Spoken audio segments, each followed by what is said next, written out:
there were so many stories that we heard that we didn't put in the movies. Kind of, we just limited it to the hookers in the white limo part. But there were we just heard the craziest shit. It was just like he injected heroin through his eyeballs, and he would like try to do concerts, and they'd have to go in the parking lot because he'd be in a tree on acid playing with sticks, and he was like the most legendary maniac of the time. Keith Moon was pretty predictable in his hotel breaking. This guy was really creative with the mayhem he did. And I mean, that's why they made Animal in the Muppets. So I don't know. I just, in the same vein as Animal from the Muppets, I guess. When I asked him if he wanted to see the movie, he said, "Why the fuck would I want to see the movie? I lived it, cunt." This isn't someone who lives by, our rules. He's from another. He's got a gated compound, and he's got his own laws, and he's a chief, and now he doesn't live there anymore. But look, he's a totally different organism altogether.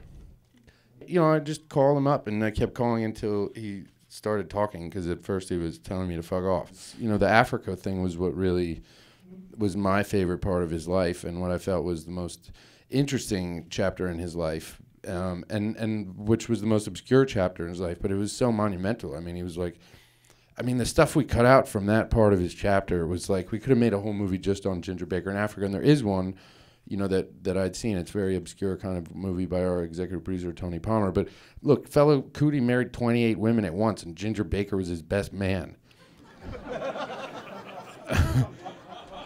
It was just crazy, the story. So I started talking to him on the phone, and he started telling me about the stuff. And, we cut out Paul McCartney recorded Band on the Run down there, and Ginger had like a falling out with him, and Fella's crew went, and they were going to murder Paul McCartney, and Ginger had to stop them. And there were just so many crazy stories from Africa. And he was telling them to me on the phone, and I was just like, this is amazing. I'm going to get Paul Bettany to play you or something. I don't know what's going to happen, but I need to hear about this. And he was just really psyched to talk about it. So, and then eventually he was like, I've got bad hearing, just fucking come here, as you saw. And, then I went there. I guess it was the trust, the persistence. I sold my car. He kind of thought that was, admirable.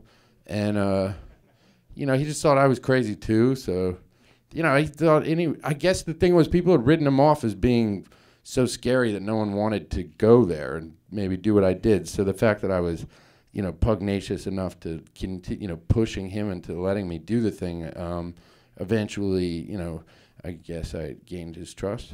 I don't know if I ever did, but we talk. My dad played Ginger Baker like everyone from my generation's dad on the, the steering wheel of his car.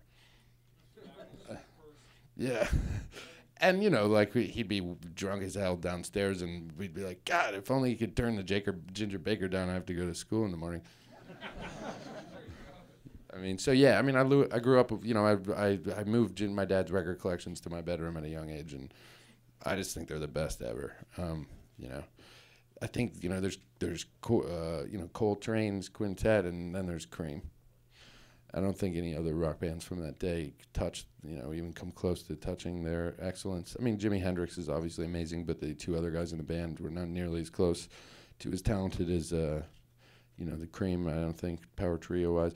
And, Led Zeppelin, I was really excited to make this movie so that people could leave and realize how overrated Led Zeppelin was.